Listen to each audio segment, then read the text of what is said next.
This is the class of 2013. And so what we're going to do is we're going to make a decision tree, and you can see they're very excited about this. There we go. Okay, very good. Okay, so we're going to make a decision tree of this diagram right here. So go to the Excel sheet. Here we go. And what I'm going to do is I'm going to draw that decision tree, the simple decision tree. So click into a cell. I clicked into B5. It really doesn't matter where you click into. And we're going to make a decision tree using precision tree. Isn't that cute, right? So precision tree, you click on precision tree and up comes the precision tree menu at the top of the bar. You say, okay, I want to start a decision tree. I wonder what it is. Utilities, help, I don't know. Sensitivity analysis, that looks mean and scary. Let's pass. Influence, arc, then hear that. Ah, decision tree, I bet you that's it. Right? And you click. And you get a box that comes up and says, where do you want to put this decision tree? I notice you've clicked in B5. Are you happy with that? I am. You can change it if you're not. And you hit OK. And up comes the trunk of a tree. There we go. Now, I'm going to give it a name. Let's call it, I don't care what you call it, coin flip. You name it after your dog, whatever. Coin flip. Now, there's one other thing that we have to do in this box, and it is under calculation. There's all kinds of other stuff there. Don't touch it. All right. Now, the only thing you got to touch is under calculation, and it's something called optimum path. So the nice thing about having this up on the Excel sheet is the squirrels are going to do a lot of work for you, right? But they got to know sometimes, you know, what are we interested in generally when we're doing something on an Excel sheet? We're interested in profit. We're interested in revenue. Generally, we want more of those things. Right? So if we're going to talk in terms of profit or revenue, the optimum path should be the maximum payoff. That is, big is better. Right? Occasionally we're talking in terms of costs, in which case small is better. Right? Now I'm going to leave it at maximum because the coin flip was about profitability, but if it were about cost, I would change it to minimum. Right? You got to do that. Right? Because here is a place you got to be smarter than the squirrels. If you leave it on maximum, you're talking about cost, you're going to be embarrassed because you're going to come in and recommend the thing that costs the most money. Right? You're going to look bad. So you got to remember to do that. Right? Again, you know, you blame it on the squirrels, and people will think, you know, this person taking advice from squirrels. You really want them working here? I think that's a no-brainer. Okay. Now, you got the tree going. Now, you say, Gary, if this were really easy, I want to put a decision box here. Take the gamble or not. I would double click on this, and I would hope it would give me that choice. And there it is. Right? As a matter of fact, it's exactly that. You have a chance node. That's what we call these circles that are out of your control. And you have a decision node. So you're going to make a decision, gamble or not. You click that. I want a decision. Now, it has a number of branches. In this decision, the default is 2, right? So it has this branch thing. And that happens to be correct, but of course some decisions have more choices than 2, and then you can add. But I just point that out as we go. We can live with the default in this case. You say OK. You can then give the branches names. You can do it in that box, or you can click after the fact. And let's see, the top was gamble. Okay, and the bottom was sure thing. Okay, yeah?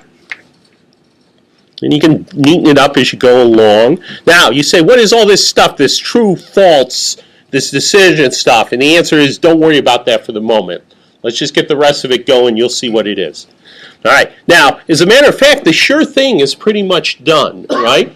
So if you get a sure thing, you just grab the envelope. Has $400 in it, end of game, right? So what you do here is you keep the cash flow under these branches. Every time something happens, you ask, what are the cash flow consequences, right? If nothing, you just leave it alone. But in this case, the cash flow consequences, you are $400 richer. And so you put $400 in. Now notice, that also brings $400 up at the end of the tree. Does it make a difference where you put it? Yes, it does. If you look in the $400 that's in blue there, it's got this function in it. Tree node value, tree count, blah, blah, blah, yada, yada, yada. You ask me, Gary, what the hell does that do? I say, I know what it does, but if you erase it, you're screwed. Leave it alone. Right? Do not erase it. I spent the better part of a month trying to figure out how to recapture one of these things. It's coded. It's a precision tree, patented. We're not telling you how to do it. And you will never figure it out. You will not find it in their guidebook or anything else. Just leave it alone, right? It is going to work for you, but you got to leave it alone. So you put cash flow under the branch where it happens. And then it will move that consequence to the end of the tree. It does that on its own. Okay, gamble. A little more complicated. We need a chance node here. So we double click on this here. There we go. We double click here, and we want a chance node. Again, we want 2 heads or tails. If we wanted more, we would add them. And you can put that down. Branches. The top one is going to be heads. Okay. The bottom one is going to be tails. Okay. All right. Now, it has the probabilities on. The default is 50-50, which happens to be correct here. Sometimes, of course, you want something different. If you want something like 60-40, you would change this to 60%. Right? Now, notice, in a perfect world, this would change to 40% because you can't have any more than 100%. It is not a perfect world. It doesn't change it. And in fact, the one thing it will do is if these branches don't add up to 100%, it will just foul everything else out. It is its way of saying something is screwed up, right? So if you change it to 60, you also got to change this to 40, and then everything is okay, right? But we like 50-50, so I'm going to leave it alone. Okay, so we're back to 50-50. Now notice these have consequences. If we get heads, lucky day, we make $2,000. If we get tails, not so lucky day, we lose $1,000. And again, you put it in under the branch where it happens, and then it moves it out to the back here, the purple. Right? Now we have a tree. By the way, now I got to show the next thing I got to show you is what those green, red, and purple things, which you don't touch. It actually, those are all the calculations.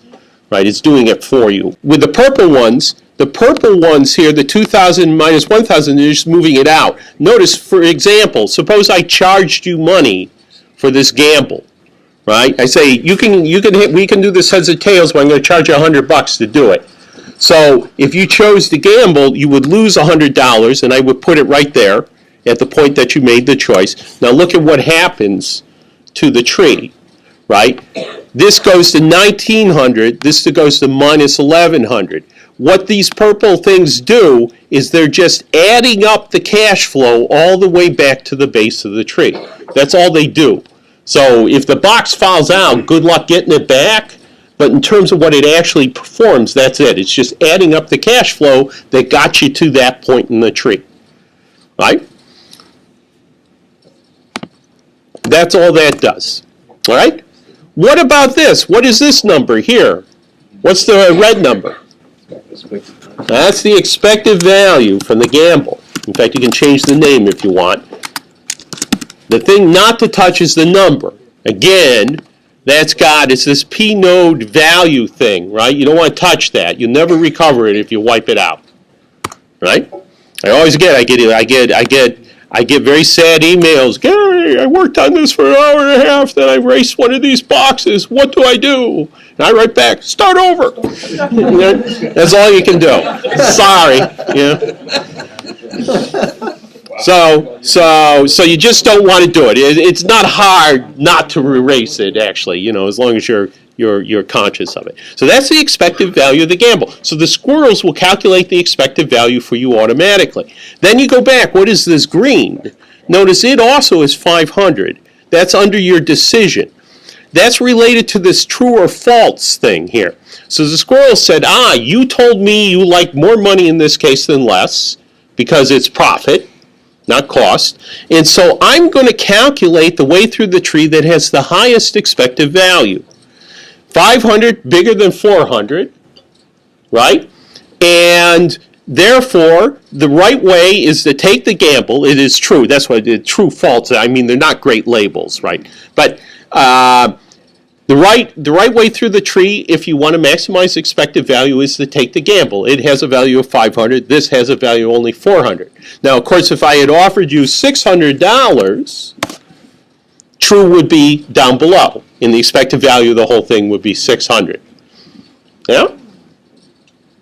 But notice, the nice thing about it is once you get the situation, what do you got to tell the machine? Here are my choices, here's the uncertainty, here are the payoffs, and then the squirrels calculate everything else. About expected value.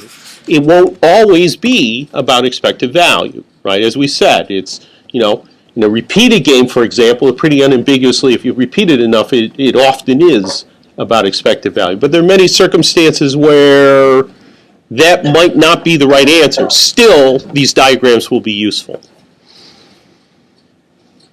You got it? Cool. It is very cool. Okay. And that's how you make a decision tree.